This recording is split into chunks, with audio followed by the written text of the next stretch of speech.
And the Oscar goes to, for millions of movie fans around the world, it's time for the annual Academy Awards.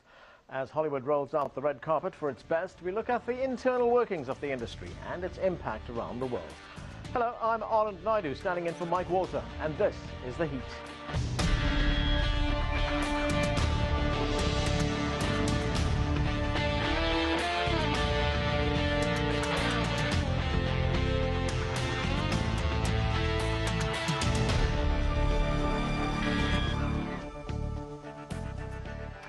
Hollywood is perhaps the most visible symbol of American popular culture. Its films are seen in almost every nation on earth, and nothing epitomizes the industry more than the Oscars. Big names, designer dresses, and cheering fans. Every year in a glittering show, Hollywood's best turn out to pat themselves on the back. We have created this multi-billion-dollar industry called the movie industry that we transported around the world. And it's a collection of the biggest stars on the biggest night that's heavily promoted around the world. The Oscar goes to Daniel Day-Lewis. Awards are handed out. Deepest thanks to the members of the Academy. Gracious acceptance speeches are made. And adoring fans lap up every moment. It's all part of a carefully choreographed event designed to sell Hollywood.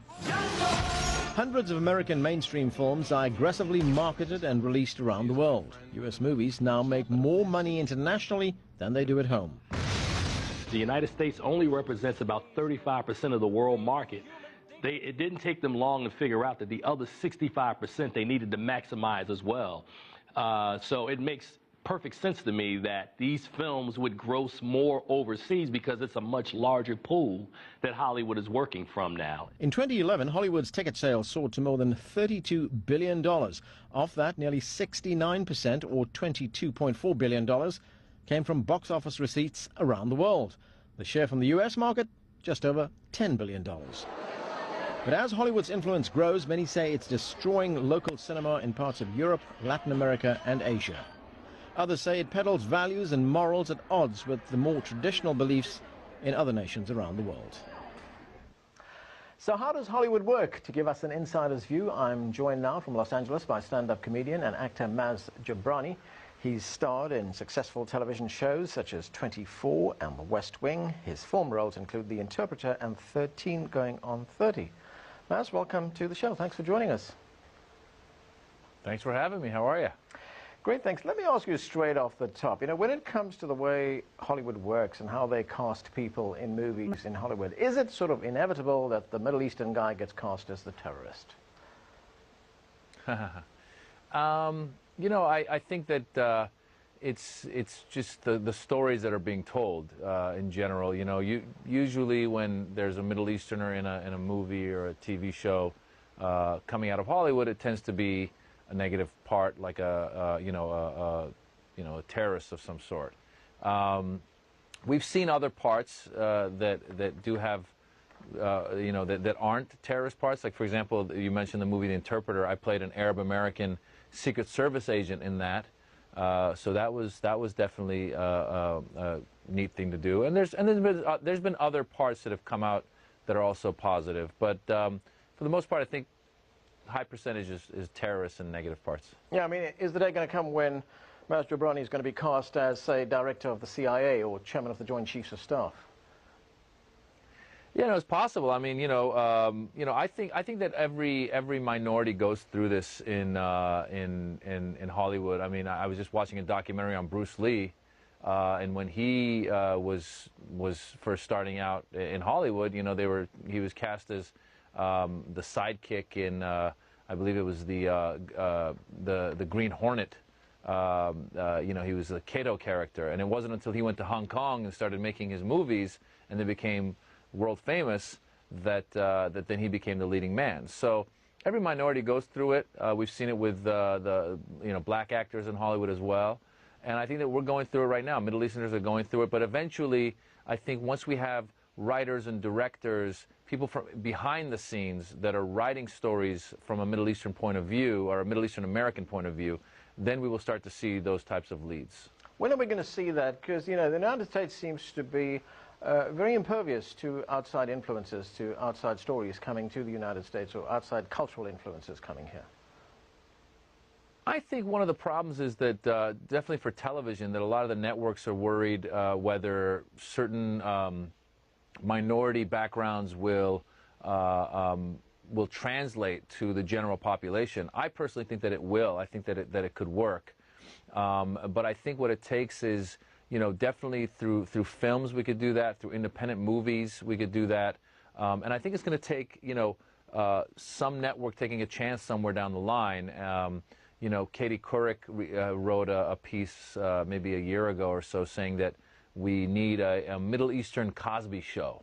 I think if we had that, it would really be a big step, and I personally think it would be successful. It's just a lot of times they're very risk averse in the world of television to try anything until somebody sneaks it in and it succeeds, and then they're on board. Well, that looks like something waiting for you. Hey, I'm ready to go. I even jokingly, my name being Maz, my friend said we could call it the Mosby Show. Right. I mean, you talk about minorities in the United States. Well, minorities make up 37% of the United States population, but you don't see that diversity in Hollywood, do you? No, again, you don't see that much. It feels like the Latino community is starting to make some waves. They had a little while ago, Ugly Betty was a show that was a popular show out here. And that had Selma Hayek as one of the producers. So I think it takes people from these backgrounds really wanting to do projects and stepping up and being part of these projects to help push them through for the networks to even give it a shot. And so I think it's a slow transition. I have seen that a lot of the networks are beginning to try to cast minorities in parts. So a lot of times when I go on an audition as a Middle Eastern American, I'll show up and there'll be a black guy there and a Latino guy there and an Asian guy there, and we're all going up for the same part because the networks want to have someone of a different ethnicity in that part. So at least you gotta give them that. They're starting to try a little bit. Yeah, I mean, the irony of this all is that, this is an industry that prides itself on being very liberal or very left in some respects. But, sometimes when you look at it, a bit beyond what it shows, it's not very liberal, is it? Well, I think, I don't think it's the liberalness of the industry or not. I think that the main issue here is who are the storytellers? And obviously right now, if you took a poll, I'm sure that many of the storytellers would come from a white Anglo-Saxon background, Americanized background. I think that's what you need. I think that we need to have more people of color in the storytelling position and an executive, and also in the position of executives. Once you have that, then I think those people will bring their point of view to the stories, and they can we'll start to see more diversity. I mean, we have BET, which is Black Entertainment Television. I mean, all the shows there are coming from a black point of view. We have Shonda Rhimes, who's the creator of Grey's Anatomy, and she's got some diversity on the show. So I think you need more and more of that. You need more and more people of different backgrounds creating shows, creating films. You watch a Spike Lee film, you're going to get a totally different perspective than if you watch a Woody Allen film. So I tend to not complain as much anymore, but rather try to take the bull by the horns and create my own stuff. Okay, I want to come to that in a moment, but I was just wondering from what you're just saying now that sometimes Hollywood reinforces stereotypes, doesn't it? I mean, we have this raging controversy at the moment over the movie Zero Dark 30. Yeah, absolutely. Again, storytellers tell their stories, and we're going to come and criticize it from several different angles. I mean, unfortunately, the problem right now is, for example, the stereotype of Middle Easterners being terrorists and insurgents and Taliban. The issue right now is that those are the stories that seem to interest the storytellers, American storytellers right now. I've not run into anybody who said, "Hey, I want to tell a story of an Iranian American lawyer who triumphs over some sort of adversity and wins a case at the Supreme Court." I mean, I haven't heard anyone write a story like that. So I think that what interests people right now from the stories that are being told are these stories that depict us in this negative light. The reality is that probably 99 over 99% of Middle Easterners are not terrorists. Over 99% of Middle Easterners and Muslims aren't these characters that we see in these movies. But that's what people are interested in telling the story of right now. So until somebody steps up and starts to tell these other stories of more ordinary Middle Easterners, I think that we'll continue to see what we're seeing for now. Okay, let me get back to what you just said a moment ago, and that is about doing your own thing. And I was just wondering, what about the production side of Hollywood? You yourself, you're a producer. I mean, is it harder for minority producers to get financing for their projects? At the moment, you're trying to finance a project, and you're doing something called crowdsourcing.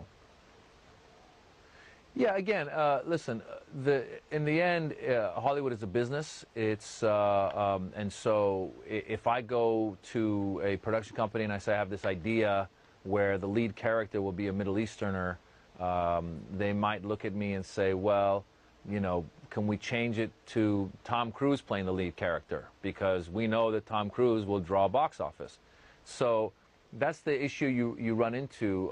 That's your uphill battle. The beauty, though, now is, like you were saying, there's crowdfunding, which means you can put your project on Kickstarter or Indiegogo, and people can give to your project, as well as with the internet and all the other different resources we have out there. Filmmaking is a lot more affordable nowadays.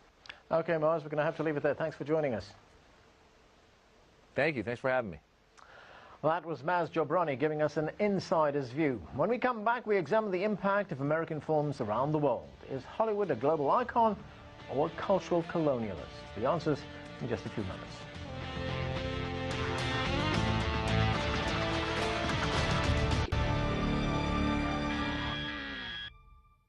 We can't tell our people they can vote yes on abolishing slavery unless at the same time we can tell them that you're seeking a negotiated peace. It's either the amendment or this Confederate peace. You cannot have both. How many hundreds of thousands have died during your administration? Congress must never declare equal those whom God created unequal. Leave the Constitution alone. We're stepped out upon the world stage now, with the fate of human dignity in our hands. Blood's been spilled to afford us this moment. Now!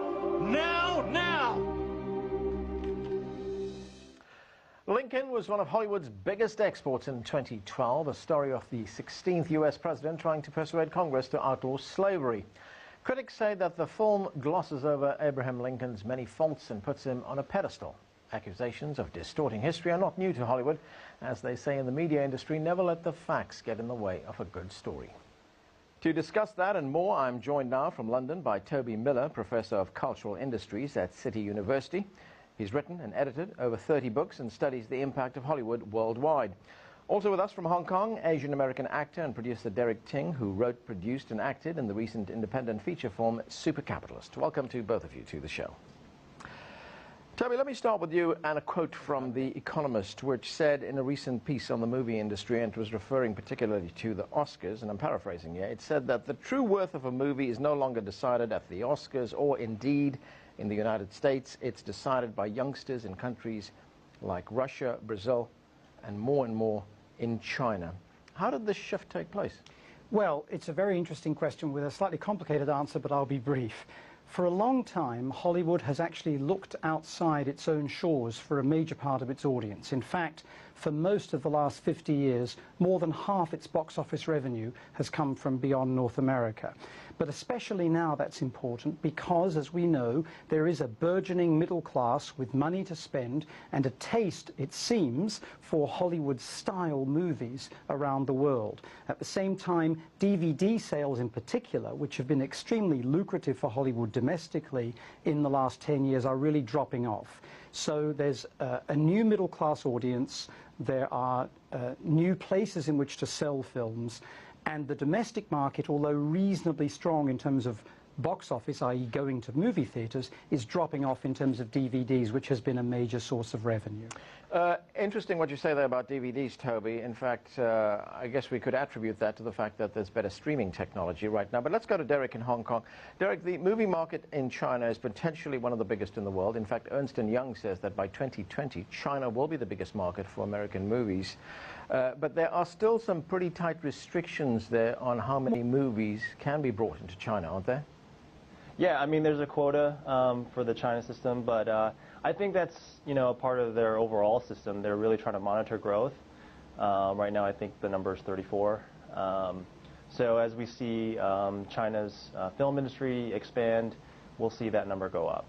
Yeah, as Derek suggests, I think that number will increase. There was almost a total prohibition on the importation of Hollywood film and television until China joined the World Trade Organization, and part of the deal for accession to the WTO was the opening up of those markets. And of course, what we see in the United States is a voracious appetite for the mythic Chinese consumer, whether real or imagined, an almost unseemly haste to sell to China, in return, in a sense, for the constant buy from China that people in the United States do. So the United States is buying the very technologies that it's making movies on from China and hoping that it can sell the movies that are made with that technology back to China. America is a very aggressive exporter of its pop culture, especially movies and television shows in particular. In fact, for many young people outside of the United States, America is defined by these things. That's how they see America. But yet, the United States is so impervious to other cultures coming into this country. I think, yeah, Hollywood movies are very influential. In fact, just all media is influential. How we look, how we dress, how we think, how we have a perspective on ourselves. I think that's, it's really the media and sort of that continual bombardment of it is really an influence of how you see yourself, your identity. That being said, I think, it's a competitive market, and Hollywood's doing a great job. I mean, they spend a lot of money. Their budgets are 100 times sometimes people's films. Say, for my example, the example of my film, it was made for under $1 million US. And when you put a film in the U.S. with 1 million going versus 100 million, you're going to see a difference. Toby, let me get your take on this. There's a real imbalance in export and import trade of film and television drama in particular between the United States and the rest of the world. No question about that. And it's been a problem for a very, very long time. This is extremely odd when you have a nation, as JFK said, of immigrants, when you have hundreds of different languages being spoken, when you have, in the case of Los Angeles, supposedly the second biggest Spanish-speaking city in the world. It is claimed, it is alleged by distributors, exhibitors, producers in the US that Americans, meaning US people, don't like subtitles, don't like foreign movies, only want their own culture. That's patently absurd. Univision is frequently the top-rating television network in the United States. It is all in Spanish. There are thriving Vietnamese and Chinese language television services, for example, in the United States. The South Asian community devours Bollywood product and so on. But in terms of the stranglehold that a small number of companies has over distribution in particular, this distorts the capacity of the system to import the right number of programs from the right number of countries. So it all looks very skewed, and the alibi for this is the supposedly nationalistic tastes of US audiences. I don't think that's the real answer. I think the real answer is the stranglehold of the small number of distributors who control what gets put onto American screens. Derek, do you also find that it's difficult for foreign actors and producers to work in the United States? I mean, yeah, definitely. I think there is, definitely a lack of diversity. I think, the easy answer would be to say, oh, well, they're just trying to keep us out. But I really think actually what we need to do is look at the long term and develop talent, innovate, and compete on the level that they're competing on. So really about bringing people to the next level, like high-level producers who can raise money and make the same quality Hollywood films. I think that's personally the way to get there. I also think, I mean, yeah, we have there's definitely an appetite, but the appetite doesn't seem to be substantial enough to sustain, let's say, a wide release. But things are changing. Fortunately, we got a really good release. It's called a day-and-date release, which is video on demand and theaters. And this type of technology is changing the landscape, and it's opening up new players. Just much like Facebook has changed marketing, I think VOD is changing the way we release a movie. That's right, Toby. We mentioned earlier the influence that high-tech streaming is now having on the sales of DVD, etc. I mean, what are the other influences that modern technology is having on the movie industry? Well, one of the important ones is that because of the ability now to stream movies, to rent them, companies like Netflix and so on, companies like Hulu, the movie producers, particularly the big studios, want to cut out the middle person. They want to have direct relationships between the movies that they've either made or at least own and consumers or audiences. So that seems to be a way of, in a sense, having that direct connection and making a lot of money. On the other hand, of course, one of the influences, one of the possibilities of this new technology is what's sometimes called piracy. In other words, people illegally downloading or streaming material without going through the usual intellectual property routines. We all know about the capacity of peer-to-peer file sharing and the way that that's changed the record industry, for example. So there are both constraints and opportunities. These are things that Hollywood's had to deal with in an interesting dynamic ever since really the beginning of sound and color and all the other technological innovations. I want to ask you, both of you, and I want to go to Derek first, about the biggest movie industry in the world, and that's in India. And it turns some of the conventional thinking about movies on its head, because here we have in India a huge industry, and an industry where the Americans have not made a breakthrough. They have not been able to get in there. Why is that, Derek? Actually, Bollywood has great movies. I mean, they take pride in their own movies, and people come out and support it. They also have a large population, so then there's definitely a financial incentive as well. So and that being said, if they're producing enough movies to capture the theatricals, then it's really hard for the Hollywood movies to get in. Toby, I mean, if you look at, say, for instance, the Chinese movie market, here we have the Americans making big inroads there. China's going to be the biggest market in 2020, as we've heard. That does not translate at all in India. I think it's important to realize that India isn't only Bollywood. Of course, there are several very important film industries. It's the most famous one and the one that we tend to see the most movies from in the rest of the world, point one. Point two, there have actually been many false dawns, occasions when Hollywood has done quite well in India, often disrupted by either a failure to follow up or all kinds of state intervention at the Indian end that slowed things down, or incompetence on Hollywood's part. Right now, actually what we're seeing is a strategy that Hollywood is using in both India and China, which is in order to try to understand the local market better, to get involved in co-productions. So rather than just selling US product, actually going to India and working with local producers. The other thing that I think is very relevant, and this applies to a certain extent to both China and India, is that the Hollywood influence isn't just about selling the movies that are made for the United States and in the United States. It's also about trying to get control of distribution.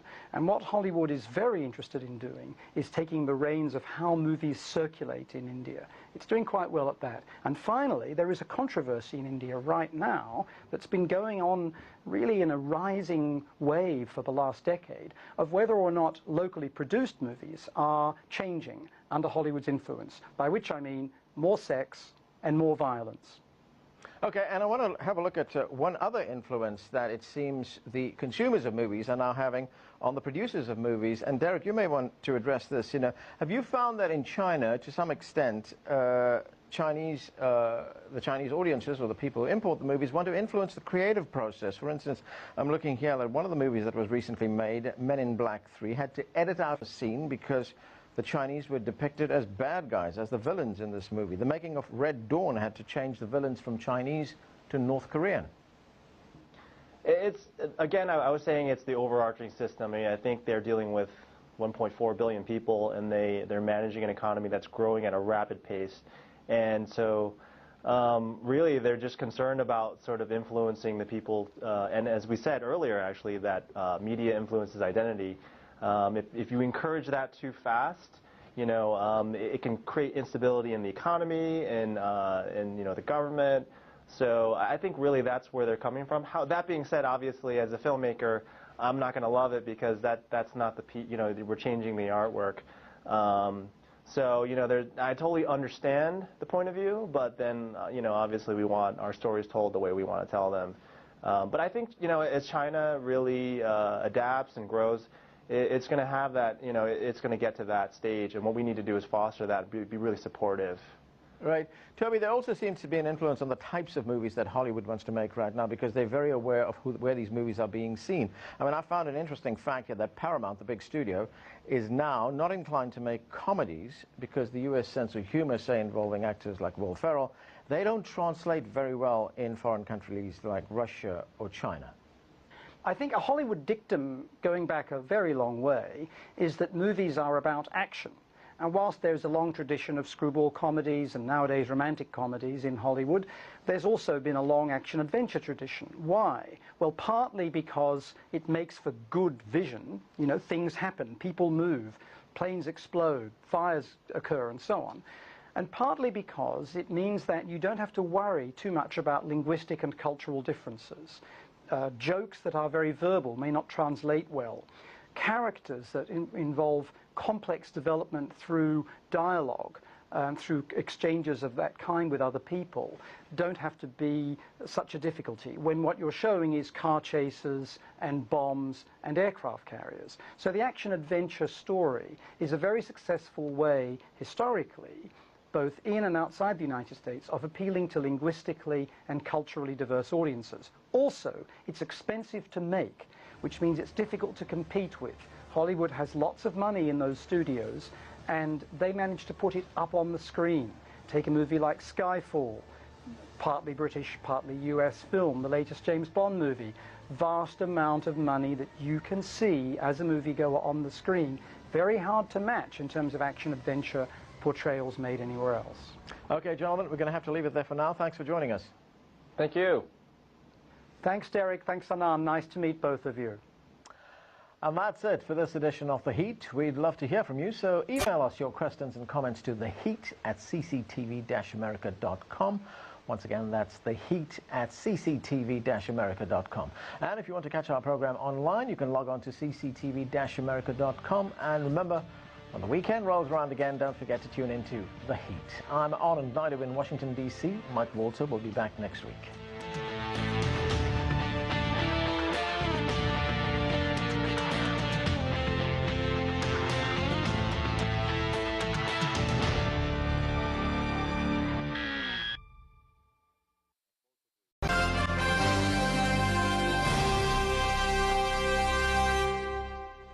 And the Oscar goes to, for millions of movie fans around the world, it's time for the annual Academy Awards. As Hollywood rolls out the red carpet for its best, we look at the internal workings of the industry and its impact around the world. Hello, I'm Anand Naidu, standing in for Mike Walter, and this is The Heat.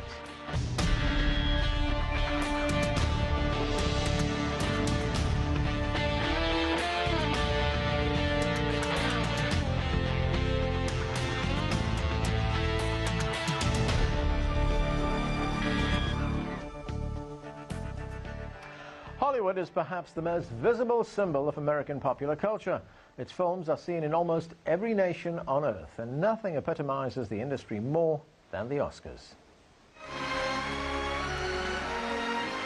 Big names, designer dresses, and cheering fans. Every year in a glittering show, Hollywood's best turn out to pat themselves on. And when he was first starting out in Hollywood, he was cast as the sidekick in I believe it was the Green Hornet.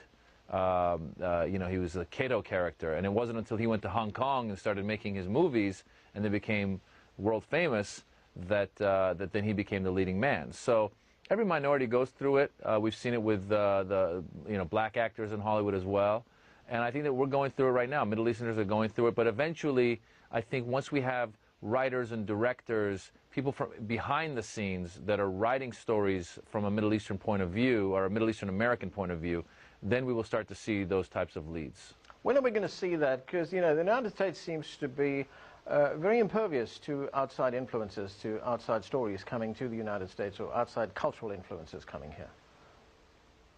I think one of the problems is that definitely for television, that a lot of the networks are worried whether certain $1 billion. Of that, nearly 69%, or $22.4 billion, came from box office receipts around the world.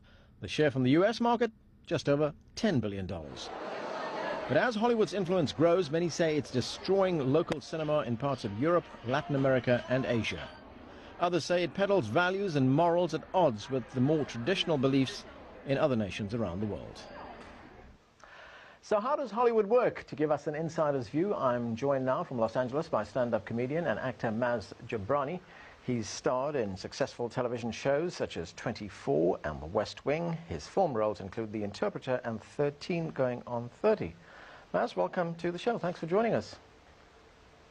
Thanks for having me. How are you? Great, thanks. Let me ask you straight off the top. You know, when it comes to the way Hollywood works and how they cast people in movies in Hollywood, is it sort of inevitable that the Middle Eastern guy gets cast as the terrorist? You know, I think that it's just the stories that are being told in general. You know, usually when there's a Middle Easterner in a movie or a TV show coming out of Hollywood, it tends to be a negative part, like a terrorist of some sort.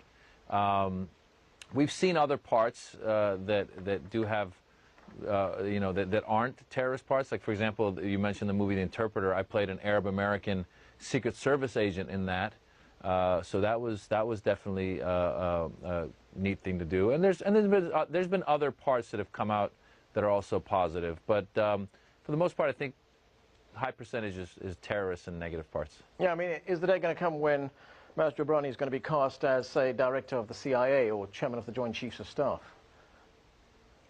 Yeah, no, it's possible. I mean, I think that every minority goes through this in Hollywood. I mean, I was just watching a documentary on Bruce Lee. On the back. We have created this multi-billion-dollar industry called the movie industry that we transported around the world. And it's a collection of the biggest stars on the biggest night that's heavily promoted around the world. The Oscar goes to Daniel Day-Lewis. Awards are handed out. My deepest thanks to the members of the Academy. Gracious acceptance speeches are made.